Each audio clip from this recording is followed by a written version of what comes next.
नमस्कार, एनसीआर समाचार में आपका स्वागत है। कहलगाम में वोटर लिस्ट से 45,000 नाम गायब, कांग्रेस ने जताया विरोध, सड़कों पर उतरने की चेतावनी। भागलपुर जिले के कहलगाम विधानसभा क्षेत्र में वोटर लिस्ट से करीब 45,000 नामों के गायब होने का गंभीर मामला सामने आया है। कांग्रेस पार्टी ने इसे लोकतंत्र के खिलाफ साजिश बताया है। इस मुद्दे पर कांग्रेस की ओर से कहलगाम के एक होटल में प्रेस वार्ता का आयोजन किया गया, जिसकी अध्यक्षता वरिष्ठ नेता और संभावित प्रत्याशी मोहम्मद कलाम उद्दीन ने की। उन्होंने आरोप लगाया कि मतदाता पुनरीक्षण प्रक्रिया की आड़ में जानबूझकर आम लोगों को वोट के अधिकार से वंचित किया जा रहा है। प्रेस वार्ता में इंटक के जिला अध्यक्ष रवि कुमार ने कहा कि कांग्रेस इस बार विकास, बेरोजगारी और शिक्षा जैसे जमीनी मुद्दों को लेकर चुनाव लड़ेगी। वहीं राजद नेता चक्रपाणी हिमांशु ने भी गठबंधन की एकजुटता दिखाते हुए कहा कि भाजपा सरकार ने कहलगाम को हमेशा नजरअंदाज किया है। कांग्रेस नेताओं ने चुनाव आयोग से मांग की है कि वोटर लिस्ट से हटाए गए सभी वास्तविक मतदाताओं के नाम दोबारा जोड़े जाएं। साथ ही चेतावनी दी कि अगर इस साजिश को नहीं रोका गया तो पार्टी सड़कों पर उतरकर आंदोलन करेगी। जो हम लोग प्रेस कॉन्फ्रेंस बुलाए हैं, उसका एक ही मकसद, एक ही उद्देश्य है कि चुनाव आयोग जो है वो वोटों की चोरी कर रही है और वो किनके इशारे पर कर रही है ये भली भांति हम लोग जानते हैं।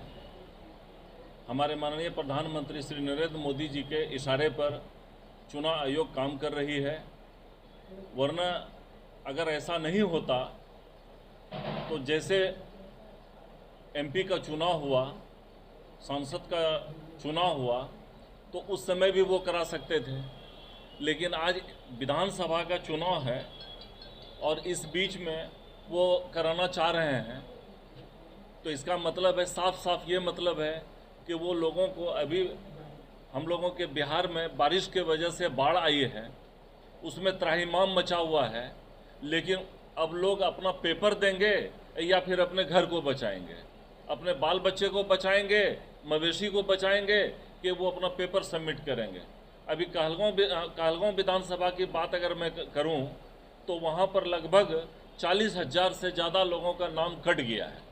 इस तरह से 2,40,000 से ज़्यादा भागलपुर लोकसभा में विभिन्न विधानसभा के क्षेत्रों में नाम काटा गया है। कहीं विधानसभा 45,000, कहीं 40,000, कहीं 50,000, इस तरह से नाम काटा गया है। जो पूरे बिहार की यही स्थिति है, छुपे रुस्तम होकर के पिछले दरवाजे से आकर के ये एनआरसी लागू किया जा रहा है। तो हम लोग उसका डट करके मुकाबला करेंगे और हम लोग, राहुल जी पटना आए, तेजस्वी जी विपक्ष के प्रतिपक्ष के नेता माननीय तेजस्वी जी साथ में थे, हम लोग मिल करके उनका मुकाबला किए, जिसके वजह से बहुत ज़्यादा नाम काटा गया था, तो फिर उसको सुधार करके इतना किया गया। मैं चुनाव आयोग के तरफ इशारा करना चाहता हूं कि वो आखिर बताएं ये फिर कैसे सुधार हो गया, क्या ये पॉसिबल है इतना जल्दी सुधार करने का? अगर वो करते हैं तो इससे साफ मंशा जाहिर है कि एसआईआर के माध्यम से हम लोगों के ऊपर ये थोपा जा रहा है। क्या कहते हैं कि उसका एक बहाना है एसआईआर, एनआरसी लागू करने का एक बहाना है, यही एक मकसद है। आगामी चुनाव की क्या रणनीति है कि हम लोग, महागठबंधन की सरकार अगर बनती है, हम लोग मिला के उसमें राष्ट्रीय जनता दल है, कांग्रेस है, कम्युनिस्ट है, वीआईपी है, सभी मिल करके अगर हम लोगों को पूर्ण बहुमत आती है, जो पूरी उम्मीद है कि पूर्ण बहुमत से लगभग जो है ज़्यादा आएगा और कम से कम तो 150 पौने 200 सीट आने की उम्मीद है। और अगर सीट आ जाती है तो हम लोग 5 काम करेंगे, और वो 5 काम क्या है? वो ये है कि कांग्रेस रखती है सबका ख्याल, हर घर अधिकार, कांग्रेस पार्टी की गारंटियों का गुलदस्ता तैयार। हम लोगों का जो ये है उसमें कि माई बहन मान योजना, जो माननीय प्रतिपक्ष के नेता तेजस्वी जी और राहुल गांधी जी का ड्रीम प्रोजेक्ट है, अगर हमारी सरकार बनती है तो प्रत्येक 18 से 60 वर्ष के महिला को 2500 रुपया प्रत्येक माह सम्मान राशि के रूप में दिया जाएगा।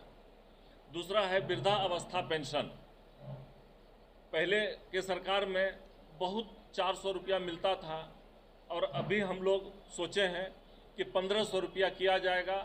और जहाँ जहाँ जो भी, चाहे वो तेजस्वी जी हों या राहुल जी हों, जहाँ पहले जो भी घोषणा कर दिया जाता है उस पर पूर्ण रूप से वो लागू किया जाता है।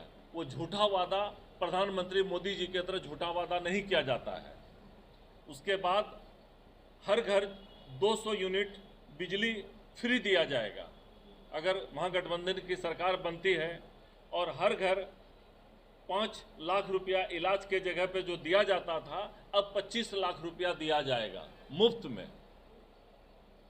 ये 5 एजेंडा है आपका जी, और प्रत्येक भूमिहीन परिवार को 5 डिसमिल जमीन दी जाएगी और उसको धरातल पर हम लोग उतारने का काम करेंगे।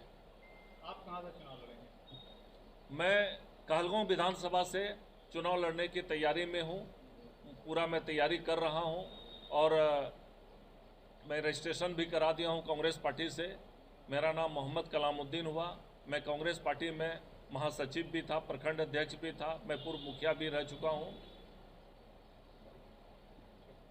चक्रपाणी हिमांशु जी गठबंधन घटक दल के बड़े नेता हैं हिमांशु जी, इसलिए इनसे भी आप लोग पूछ सकते हैं। सर, SIR पे क्या कहिएगा? बाढ़ की विभीषिका है पूरे बिहार में। देखिए, पूरे बिहार में केंद्र सरकार के द्वारा जो पॉलिसी बना करके जो बिहार में लागू किया जा रहा है, इसकी जितनी भी निंदा की जाए कम है। मतदाता पुनर्परीक्षण SIR के सवाल पर हम लोगों का कहना है, 1 साल पूर्व जो है लोकसभा का चुनाव हुआ और मैं मोदी जी से पूछना चाहता हूं कि भागलपुर जिला में 2,40,000 मतों का आपने जो है उसको जब वंचित किया, उनको उन्होंने रोका, आपने कहा कोई मृत हो गया, कोई पलायन कर गए। मैं पूछना चाहता हूं, 10 साल से आपकी सरकार जो केंद्र की बैठी सरकार थी, क्या उनके पदाधिकारी क्या कर रहे थे? 1 साल पहले जो लोकसभा में चुनाव हुआ, प्रत्येक 6 माह में मतदाता पुनर्परीक्षण का कार्य होता है। पुनः 2 महीनों पूर्व मतदाता सूची का फाइनल प्रकाशन हो गया था। क्या वो सूची गलत था? जब मोदी जी कहते हैं कि सूची ये बनाओ, तब वो सूची क्या सही होता है? इससे साफ जगजाहिर हो गया है, ये चुनाव आयोग, केंद्र सरकार और मोदी जी का जो है तोता बन करके, ये एजेंट बन करके ये काम कर रही है। इसकी जितनी भी निंदा की जाए वह कम है।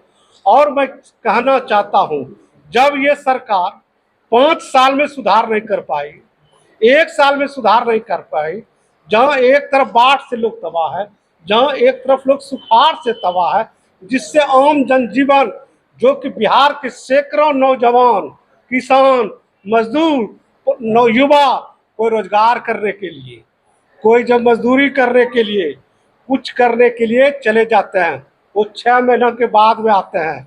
क्या उनको टिकट का रिजर्वेशन मिलेगा? क्या उनको आने जाने का फैसिलिटी मिलेगा? कुछ नहीं हुआ। केवल ये ढाक का 3 पात बन करके ये इनका मतदाता पुनरीक्षण जो कार्य